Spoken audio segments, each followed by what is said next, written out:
think it's turning into a shrub, which is kind of cool.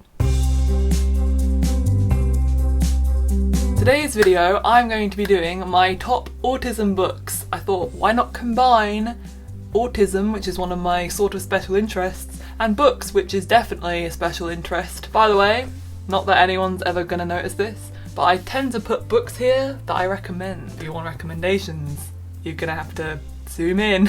But if you're interested, this is Moonstruck, amazing comic. This is Solutions and Other Problems, the new book by Ali Broche. You know those brochures you get when you go to a play? Oh my god, it smells so good.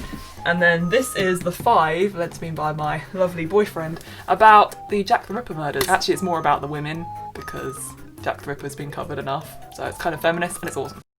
On to the autism books. This is The Reason I Jump by Naoki Higashida. I might have butchered that. Oh my god, best pun. I'm pretty sure this was written by a 9-year-old or like a 10-year-old boy. It's his experience of autism.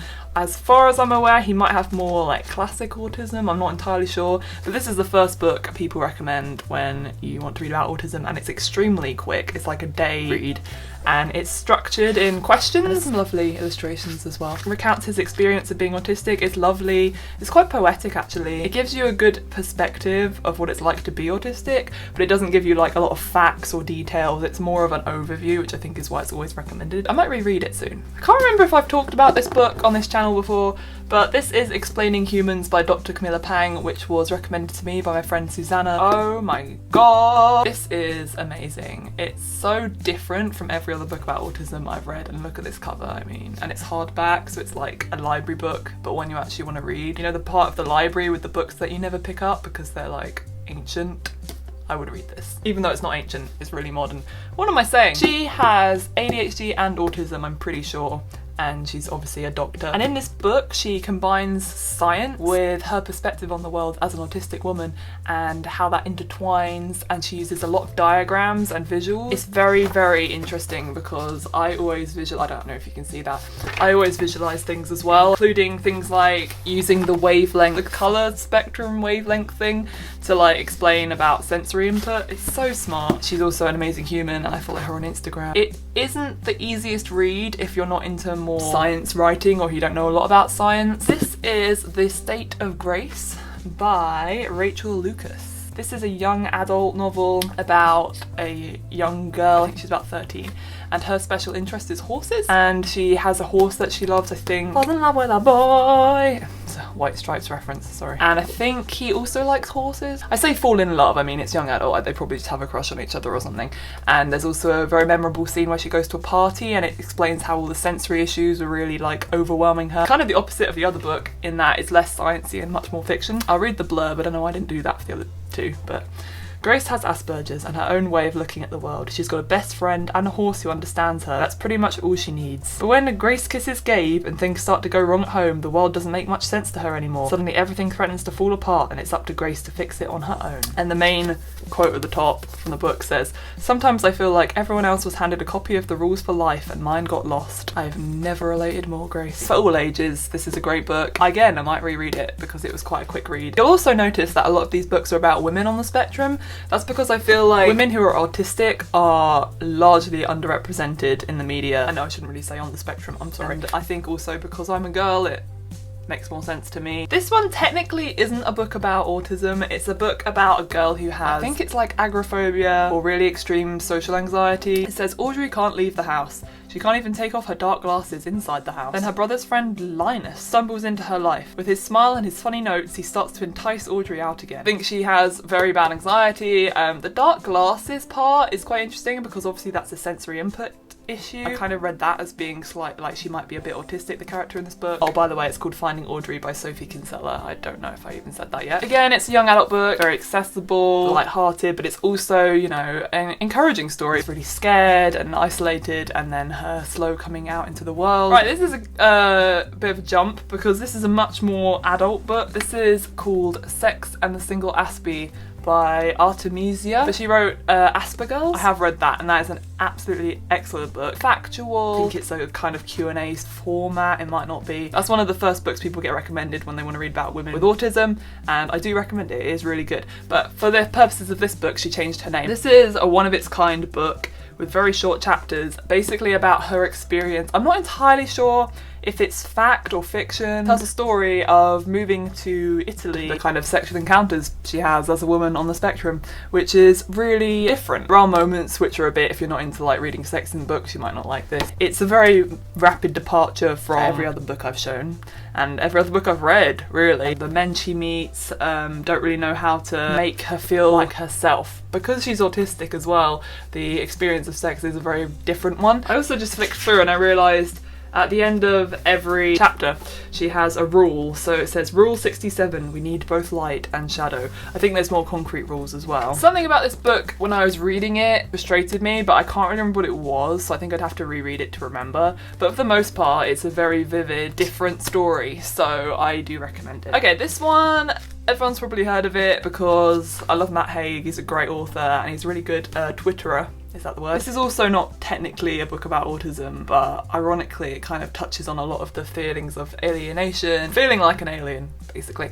And it's The Humans by Matt Haig. I did read this yonks ago. After an incident one wet Friday night where he is found walking naked through the streets of Cambridge, Professor Andrew Martin is not feeling quite himself. Food sickens him, clothes confuse him, and even his loving wife and teenage son are repulsive to him. He feels lost among a crazy alien species and hates everyone on the planet. Everyone, that is, except Newton, and he's a dog. He has some kind of incident and it ends up feeling very weird about humanity. Viewing all the practices that people do and being like, hey, that's weird. And I think when I was reading it, I related so much to some of the things he was saying, like clothes confuse him. Same, like clothes are so weird. Why do we wear like elaborate pieces of cloth on our bodies? I just found a really good quote from it inside the actual book.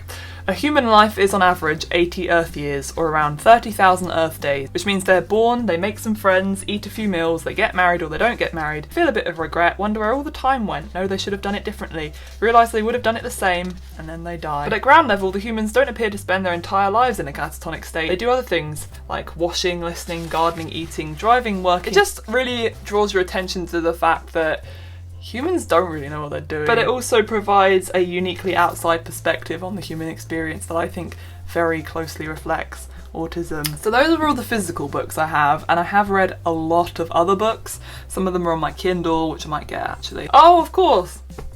Classic. The Curious Incident of the Dog in the Nighttime by Mark Haddon. An autistic boy, as far as I remember, gets lost as he's trying to track a dog. It's very vivid and he has a sensory meltdown, I think quite a few times in the book, but the one I remember the most is when he's at a train station. It's so accurate to what happens when you're both having a panic attack and also having an autistic meltdown. The noises, the smells, the lighting. I can't bear like human touch and contact right now. I'll read the blurb. It says, Christopher John Francis Boone knows all the countries of the world and their capitals. I nearly did that once. I learned nearly all the capitals. He relates well to animals but has no understanding of human emotions. He cannot stand to be touched and he detests the colour yellow. He lives on patterns, rules and a diagram kept in his pocket. Then one day a neighbour's dog Wellington is killed and his carefully constructed universe is threatened. And then he sets out to solve the mystery in the style of his favourite detective, Sherlock Holmes, which in itself is a bit ironic because isn't Sherlock Holmes like heavily coded as autistic? Maybe that's why he likes Sherlock Holmes, I don't know. Okay, I'm gonna briefly mention this book because it's not technically about autism again, but it's very related maybe.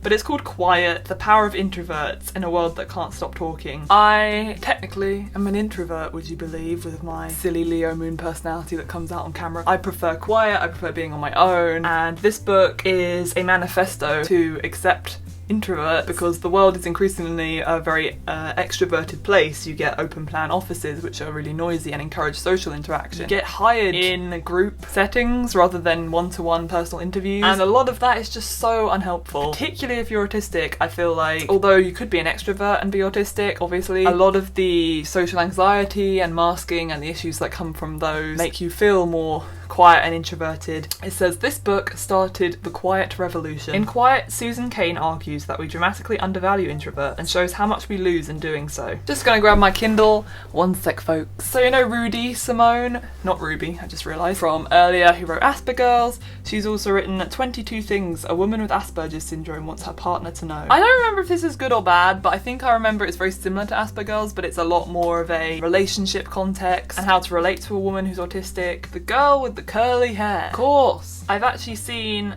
Alice do a speech at a local school and oh my god, she's brilliant. Alice is a woman who's autistic and her special interest is weightlifting, so that's very similar to my special interest in health and fitness. Part of her job, which I think is called the Curly Hair Project, because she has got really curly hair. I remember I kept dipping into it after I'd read it because some parts are so good, and I think she's got a website as well which is really good and very well designed, and a YouTube channel. I really liked the part on relationships as well. I think that was like my favourite bit. Here's a quote that I've highlighted. Asperger syndrome, which is now an outdated term, but anyway, it's like living inside a glass jar when the rest of the world is on the outside. I can see all the people and things around me, but I can't quite touch them. Right, I've got Odd Girl Out by Laura James. Not gonna lie, don't really remember what that's about. Laura James found out that she was autistic as an adult after she'd forged a career for herself, married twice, and raised 4 children. Wow. Go girl. Odd Girl Out tracks the year of Laura's life after she receives a definitive diagnosis from her doctor. How there's a place for all of us and it's never too late to find it. Why as a child she felt happier spinning in circles than standing still.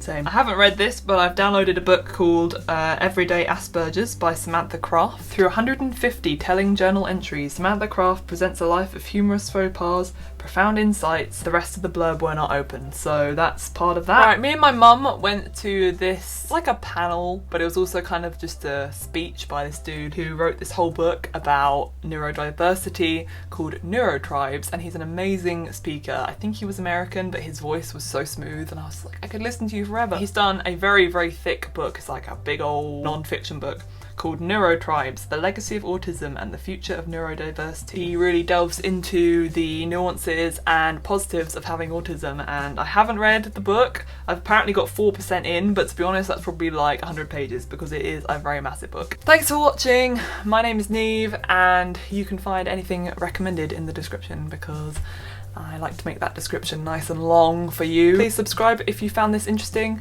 I'm going to be doing a lot more videos on autism because at the moment I'm finding it super fascinating. It's like a special interest, which is ironic. Please like the video if you liked it. Thanks for watching and cheers. Stay hydrated, folks. It's important.